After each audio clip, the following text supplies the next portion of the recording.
Assalamualaikum warahmatullahi wabarakatuh. Ada satu tembang Minang di mana lagu ini sangatlah menyedihkan.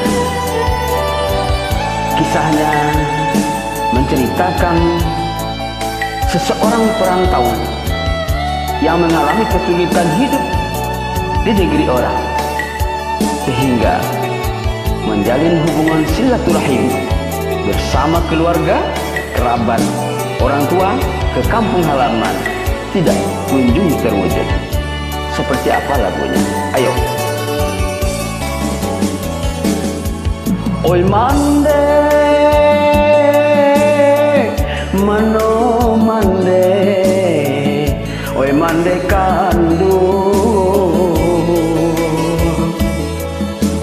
alalamu indah basuh,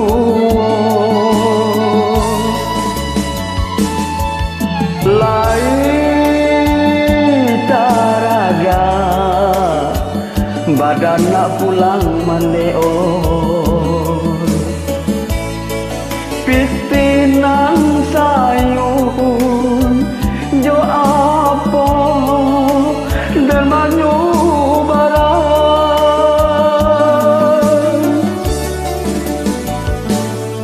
sakit menyesal kadiri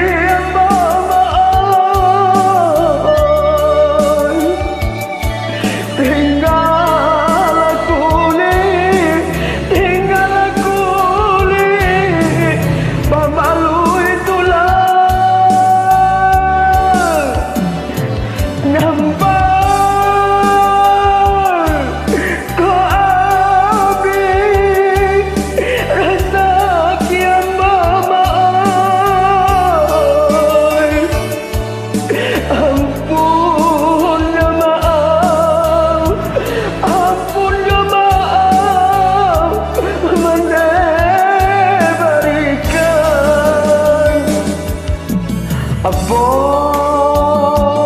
kadayo kadiri ambo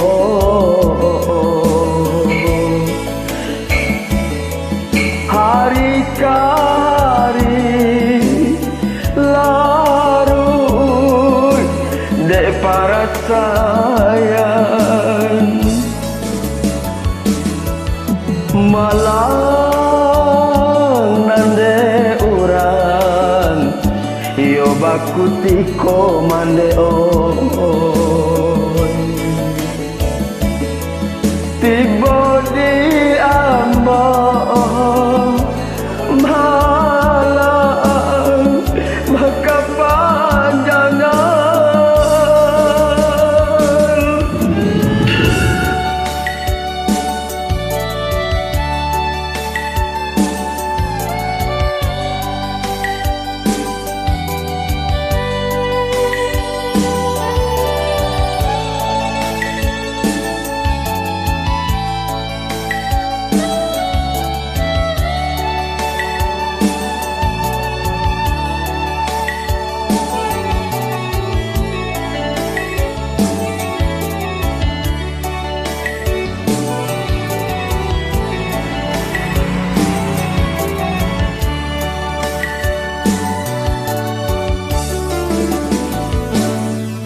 sakit menyesal kadiri mamai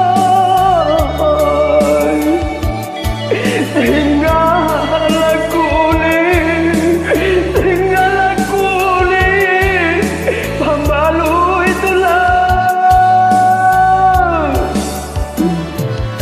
nyampai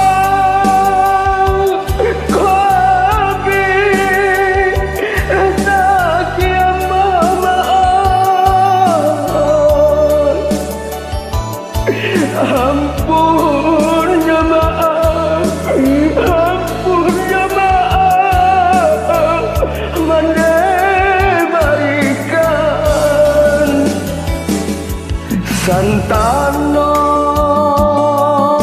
kau mati kadang bakini mande oi dirang